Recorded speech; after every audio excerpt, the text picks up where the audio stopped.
Hygiene, food safety అనేది చాలా అవసరం. ఎందుకంటే ఇప్పుడు ఇవన్నీ ఒక ఎత్తు అయితే ఫుడ్ సేఫ్టీ, హైజీన్ ఉండాల్సిన అవసరం ఉంది. సో అట్లాంటి విషయాల్లో ఎట్లాంటి జాగ్రత్తలు తీసుకోవాలి, ఎట్లా ఉంటుంది ప్రాసెసింగ్? హైజీన్ అన్నది చాలా చాలా చాలా ఇంపార్టెంట్ అండి. అదే any industry hygiene is important. Food ప్రాసెసింగ్లో మటుకు అది 100% హైజీనిక్గా ఉండాలి.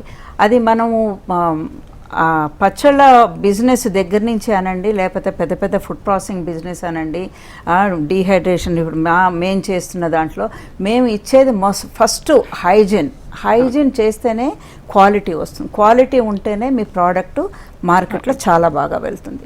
సో ఈ హైజీన్ మీరు చేయాల్సింది ఏంటి అంటే దాంట్లో తప్పకుండా మీరు ఒక ట్రైనింగ్ అంటూ లాంటిది తీసుకొని ఇప్పుడు ఫర్ ఎగ్జాంపుల్ మేము ఫుడ్ ప్రాసెసింగ్ చేస్తున్నాము, హెడ్ క్యాప్స్ పెట్టుకోవాలి. హెడ్ క్యాప్స్ పెట్టుకోకపోతే మీకు దాంట్లో ఎనీ ఫారెన్ పార్టికల్స్ అంటాం, మనది యాక్చువల్ పార్టికల్ కాకుండా ఫారెన్ మెటీరియల్ ఏది పడ్డా కానీ, మన గోల్డ్ది కానీ అనండి, లేకపోతే ఎనీథింగ్, అండ్ అలాగే మన చుట్టుపక్కల పరిశుభ్రంగా ఉంచుకోవాలి.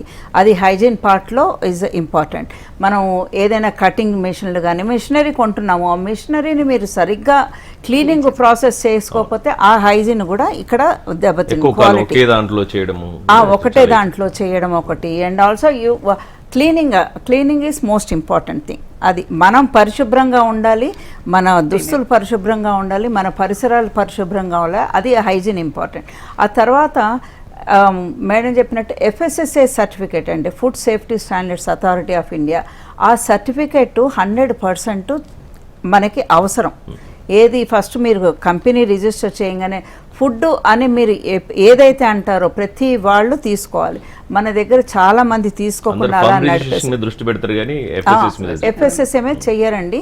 FSSAI వాళ్ళు మనం దొరకనంత కాలం దొరల్లాగే చేసుకోవచ్చు, కానీ ఎప్పుడైతే మీరు పట్టుబడి పడతారో అప్పుడు మనకు చాలా చాలా పెనాల్టీసు అవన్నీ కూడా ఉన్నాయండి. కాబట్టి ఫస్ట్ అది చాలా ఈజీ ప్రాసెస్.